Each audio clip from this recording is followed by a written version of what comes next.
Assalamualaikum warahmatullahi wabarakatuh. Salam sejahtera untuk kita semua.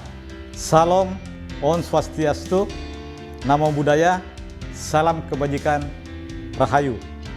Perkenalkan, saya Dr. Andi Faisal Syam, SH, MM.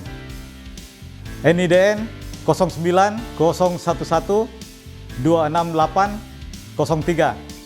Dosen pengampu mata kuliah perilaku konsumen dengan kode mata kuliah 340 EM, rumpun ilmu manajemen dengan bobot 3 SKS pada program studi S1 Kewirausahaan Institut Bisnis dan Keuangan IBK Nitro Makassar. Pada kesempatan kali ini saya akan memaparkan gambaran umum mata kuliah perilaku konsumen, pendekatan pembelajaran yang saya tetap terapkan, serta simulasi pengajaran di kelas.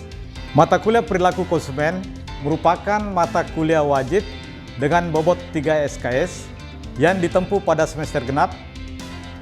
Bagi seorang calon wirausahawan, memahami konsumen adalah jantung dan keberhasilan bisnis. Mata kuliah ini dibentuk untuk membekali mahasiswa dengan pemahaman mendalam tentang bagaimana faktor internal, eksternal, dan proses psikologis yang memengaruhi keputusan pembelian seseorang. Adapun capaian pembelajaran lulusan yang diharapkan meliputi CPL Prodi S10, yaitu menginternalisasi semangat kemandirian, kejuangan, dan kewirausahaan, sementara keterampilan umum mampu menerapkan pemikiran logis, kritis, sistematis, dan inovatif dalam konteks pengembangan atau implementasi ilmu pengetahuan dan teknologi yang memperhatikan dan menerapkan nilai humaniora yang sesuai dengan bidang keahliannya. Adapun keterampilan khusus yaitu mampu merancang konsep, metode, dan analisis fungsi-fungsi manajemen dalam dunia bisnis dan kewirausahaan. Mata kuliah ini menjelaskan secara komprehensif tentang perilaku konsumen, kepribadian dan gaya hidup konsumen, berkomunikasi, teori kepuasan konsumen, dan pengambilan keputusan konsumen. Setelah mengikuti perkuliahan, mahasiswa diharapkan mampu menganalisis perilaku konsumen agar mampu memberikan pendapat dan saran guna pengambilan keputusan strategis pemasaran perusahaan. Dalam mendesain proses pembelajaran yang efektif dan berpusat pada mahasiswa, saya menerapkan 3 pilar yang akrab dengan istilah DIA. D-I-A. D itu delivery, yaitu penyampaian materi. Kemudian I, interaksi. Dan A, assessment atau penilaian. Delivery atau penyampaian materi disampaikan tidak hanya melalui ceramah, tetapi juga berbasis case based learning dan project based learning, di mana mahasiswa diajak untuk membedah kasus yang terjadi di sekitar lingkungannya, baik itu secara kisah sukses maupun kisah kegagalan. Dan di situ mahasiswa bisa mengambil pelajaran yang berharga untuk dijadikan sebagai pengalaman nyata dan akan memperkuat teori yang dipelajari di kampus. Daftar referensi utama yang dipergunakan pada mata kuliah ini, yang pertama untuk buku referensi, buku dari Leon G. Sussman dan Joe Wissenbit yang berjudul Consumer Behavior, edisi ke-12, terbitan Perpusnas tahun 2019. Yang kedua, buku Philip Kotler dan Kevin Ledkeller yang berjudul Marketing Management edisi ke-15 dan 16, terbitan tahun 2016. Dan yang ketiga adalah buku dari Sang Aji, Etta Mamang, dan tahun 2013 yang berjudul Perilaku Konsumen Pendekatan Praktis yang disertai Himpunan Jurnal Penelitian terbitan Andi Yogyakarta. Dengan demikian, mahasiswa mampu menganalisis teori-teori perilaku konsumen dan dinamika pasar, menyusun buyer persona dan pemetaan masalah target konsumen secara presisi. Di samping merancang strategi pemasaran serta validasi produk berbasis data perilaku konsumen yang realistis. Berikut cuplikan video pengejaran di dalam kelas dengan 3 pilar.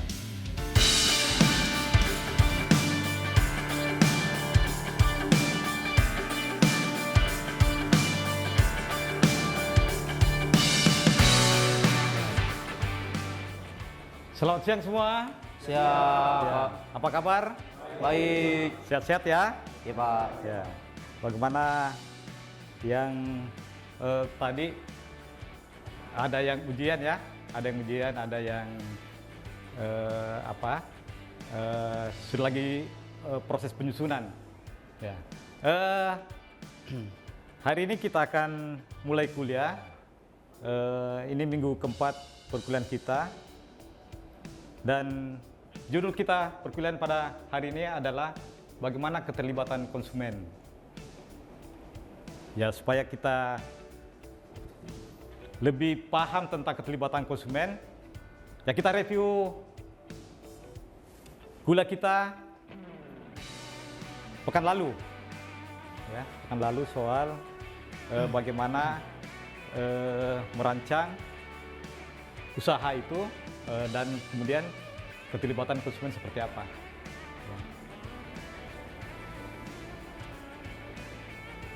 Ya, kita mulai dulu mengenai keterlibatan konsumen ya. Bagaimana konsumen itu kita bisa petakan dan kita tahu apa masalah yang terjadi.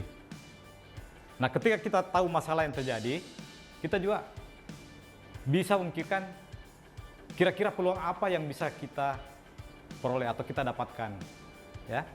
Nah, capaian pembelajaran kita pada hari ini adalah bagaimana kita memahami dan menjadikan keterlibatan konsumen itu sebagai peluang nyata pada saat kita menggarap pasar ya.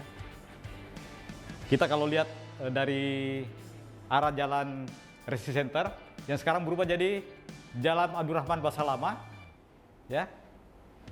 Sepanjang jalan itu ada kafe ya, ada warkop, Cendol. ada lagi kopi yang pinggir jalan itu yang gerobak-gerobak gitu ya. Ada yang 13.000, ada yang 8.000 ya, tergantung anunya. Masing-masing ada kelasnya. Bahkan ada yang menarik. Di sudut jalan racing itu ada warung kopi yang ternyata diisi oleh generasi baby boomer. Ya, tahu generasi baby boomer? Generasi orang tua. Generasi orang tua, ya umurnya 50 tahun ke atas. Di situ warung kopinya tidak ada kopi gula aren, ya, atau kopi yang kekinian. Malah menunya adalah minuman yang tradisional. Dan banyak di situ yang tadi yang saya lihat orang-orang tua, ya. Jadi dia bisa melihat keterlibatan konsumen di situ, bahwa ada pasarnya, ada marketnya, dan orang-orang tua yang ada di situ rata-rata ke situ untuk bercerita. Dia tidak mau terganggu dengan suasana yang biasa ribut ya. Dia mau tenang, bercerita dengan teman-temannya, bercerita tentang romantisme masa lalu, ya, masa lalu. Dia tidak main kartu Uno. Tapi kadang saya lihat ada yang main domi, main kartu ya. Meskipun di situ ada tertulis bahwa di sini dilarang main kartu, ya. Ya, tapi begitulah bagaimana keterlibatan konsumen bisa dipetakan. Nah, bicara tentang keterlibatan konsumen, sebenarnya apa sih itu keterlibatan konsumen? Ya, keterlibatan konsumen itu adalah bagaimana kita memetakan tingkat kepentingan dari konsumen itu. Kepentingan, terus bagaimana perhatian, minat, dan keterikatan emosional. Yang seperti saya ceritakan tadi, case di warung kopi tradisional tadi itu, ya dia ikatan emosional.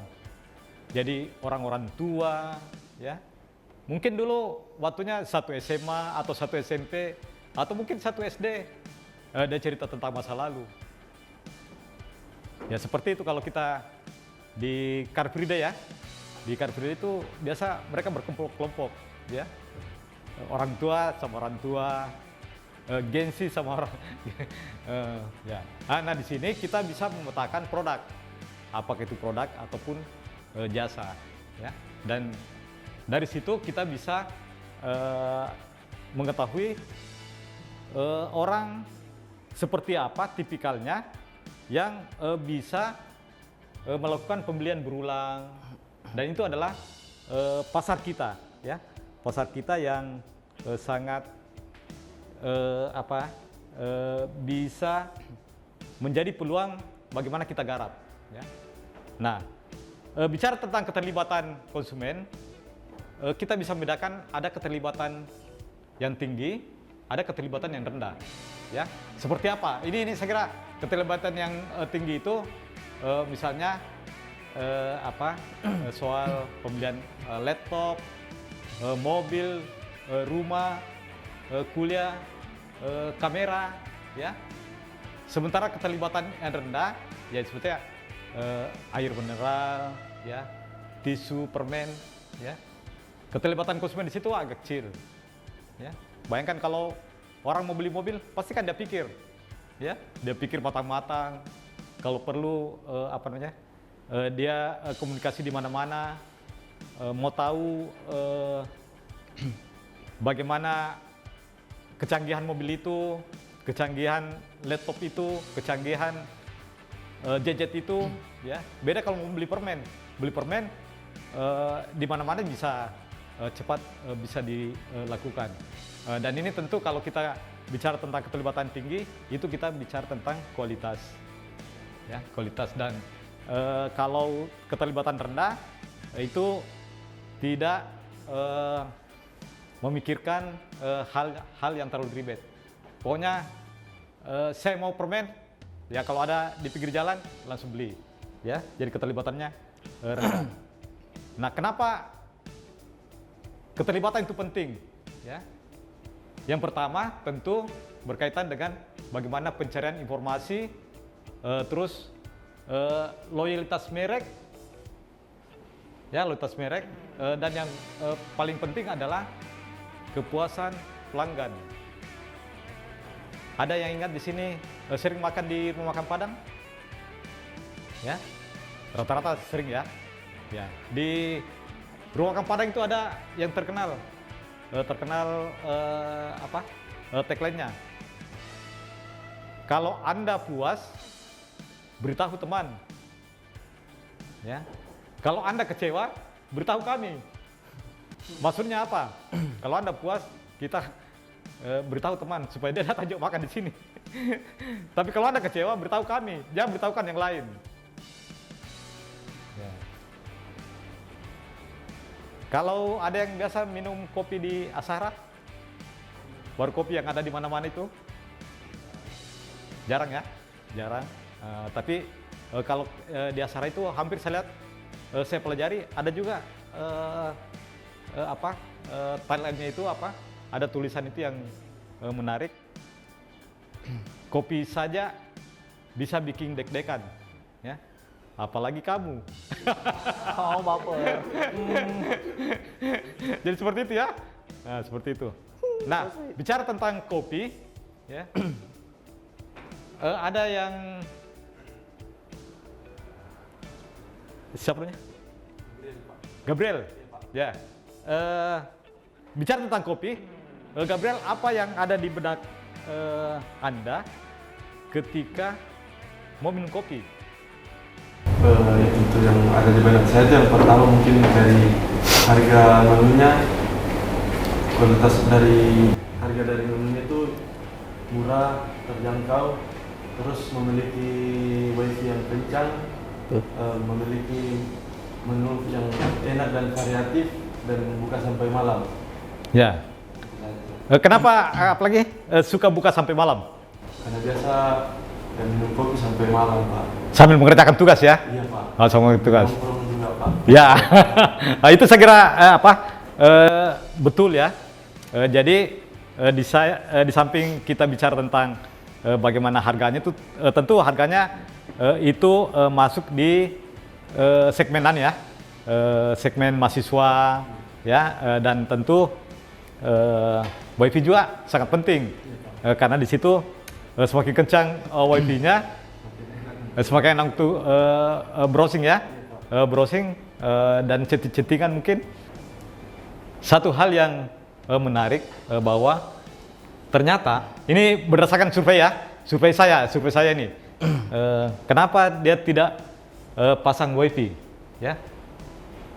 Karena katanya kalau ada wifi banyak orang ya pesan 1 gelas duduknya Sampai pagi. duduknya berapa jam? Sampai pagi. Ya, mulai dari pagi sampai sore mungkin ya. Bahkan ada yang menarik, ya. Dia pesan pagi, ya, minum setengah, dia tutup, baru dia pergi keluar. Sore baru dilanjut. Ya, tapi itu fenomena, dan saya kira tadi jawabannya tadi betul, ya. Orang supaya sensasi ngobrolnya, silaturahminya semakin bagus, dan seperti itu yang kita harapkan. Nah, itu tadi bicara tentang kopi ya, dan teman-teman mahasiswa kan sangat familiar dengan kecanggihan teknologi. Nah, Saudara Frankie, apa yang Anda pikirkan ketika mau misalnya beli perangkat elektronik yang mau diperbarui misalnya entah itu handphone atau laptop atau gadget yang lain, apa yang ada di pikiran? Kalau pikiran pertama saya itu Pak, yang pertama itu lihat harga dulu. Oh, harga dulu. Ya, baru kedua itu fiturnya. Fiturnya. Apakah yang fitur yang kita mau beli ini lebih canggih daripada HP kita sebelumnya? Ya. Baru yang ketiga itu aja sih Pak, kedua. Nah, itu dua yang penting Iya, ya. dua yang penting, Dua yang Pak. penting. Jadi fitur Harga dengan harga. iya. Ya. Nah, sekarang ini ada juga fenomena itu kan setiap keluaran terbaru dari gadget itu rata-rata fiturnya banyak sekali. Cuma kadang yang terpakai cuma sedikit saja ya, tidak dimaksimalkan dengan baik ya. Kadang ada fitur atau aplikasi yang pernah tidak dimanfaatkan, setelah itu rusak. Nah, ketika kita bicara tentang jenis-jenis keterlibatan konsumen, ada 4 hal yang sangat menarik. Yang pertama, bagaimana situasional, terus bagaimana respon, terus bagaimana abadi, dan bagaimana emosional. Dan kadang emosional tadi seperti itu, ya. Tadi yang seperti disampaikan tadi, ketika kita berada di kafe atau warkop yang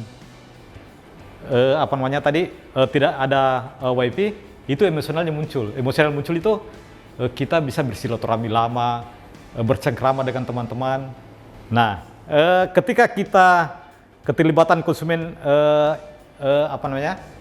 kita sudah tahu, nah kita harus fokus bagaimana keterlibatan konsumen itu. Tadi 4 dimensi fokus soal keterlibatan konsumen ini, yang paling menonjol adalah tentang bagaimana produk itu tentu berkualitas ya.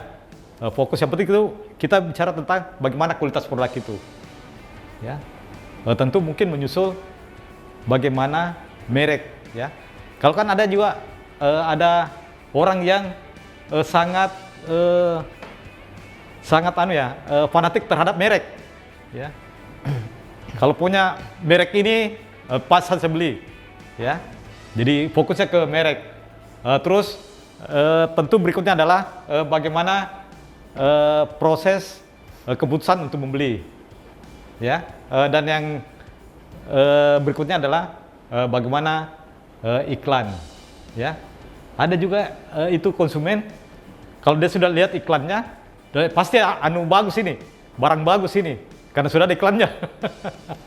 Ya kalau tidak ada iklannya, kadang dianggap bahwa ini mungkin barang-barang yang tidak berkualitas, ya. Padahal belum tentu, karena ini kan juga strategi bisnis yang bisa dilakukan. Nah, ada beberapa faktor yang mempengaruhi keterlibatan konsumen, ya. Yang pertama itu pribadi, terus produk, bagaimana situasi, bagaimana sosial, dan tentu bagaimana faktor psikologis. Faktor psikologis menyangkut bagaimana persepsi, motivasi, dan pengalaman yang mereka alami. Nah, ada beberapa juga bentuk keterlibatan konsumen, yaitu bagaimana kognitif, afektif, dan tentu perilaku. Ya. Dari semua hasil itu kita sudah bagi bagaimana hasilnya, hasil akhir daripada keterlibatan konsumen itu. Ada yang tentu bersifat positif, ada yang negatif, dan semua itu kita harus pelajari. Nah, ketika ada yang negatif, bagaimana negatif itu bisa menjadi peluang, ya, peluang pasar. Yang positif juga, demikian juga bagaimana kita meningkatkan positif itu menjadi lebih bagus, sehingga orang akan menjadi semakin jatuh cinta kepada produk kita, ya. Teman-teman, jangan juga pikir bahwa yang negatif itu tidak bagus, karena ada juga perusahaan yang sengaja membuat pencitraan negatif. Ya, pencitraan negatif itu dengan maksud supaya apa? Dibicarakan.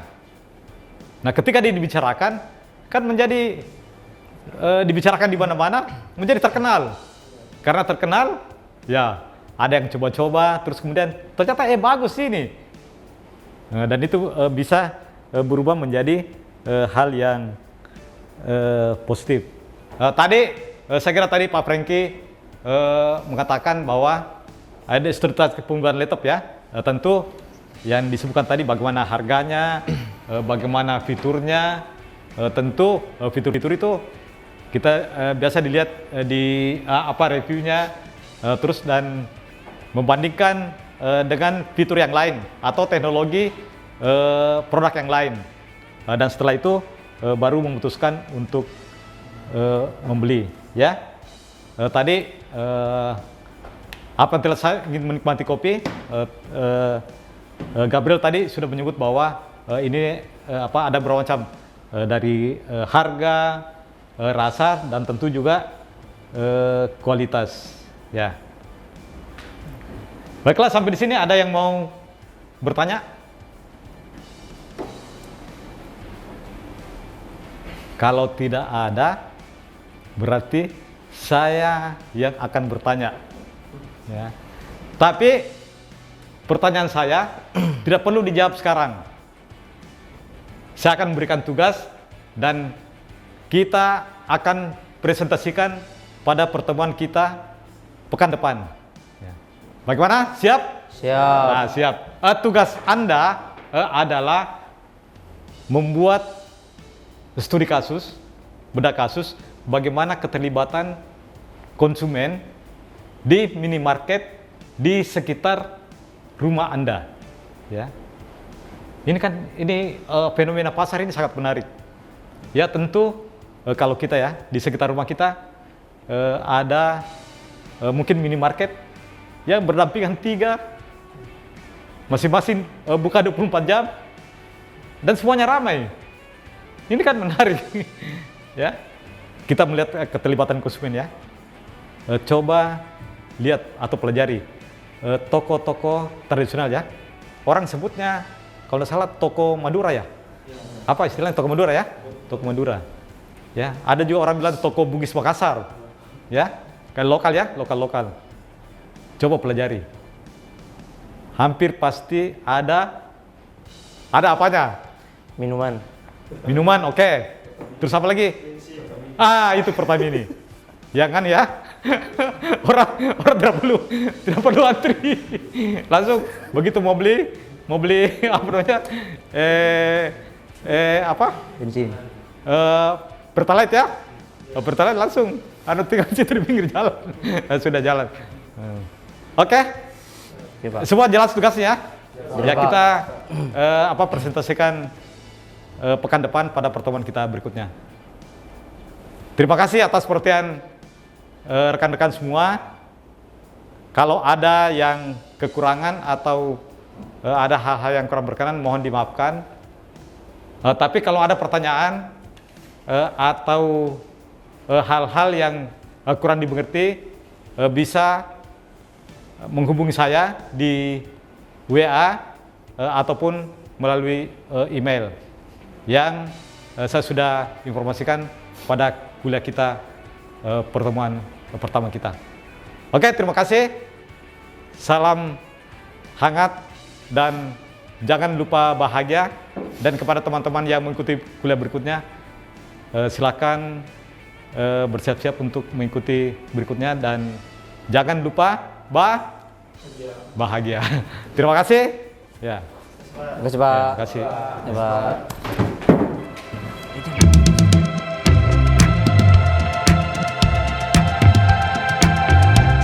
Demikianlah gambaran umum pembelajaran mata kuliah perilaku konsumen pada program S1 Prodi Kewirausahaan IBK Nitro.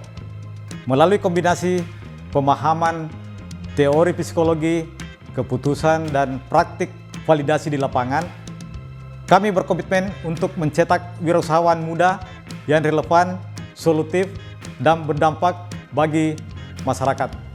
Terima kasih atas perhatiannya. Semoga video ini memberikan gambaran yang utuh mengenai proses pembelajaran yang berkualitas di kampus kami, Institut Bisnis Keuangan IBK Nitro Makassar, yang mengusung moto pilihan cerdas.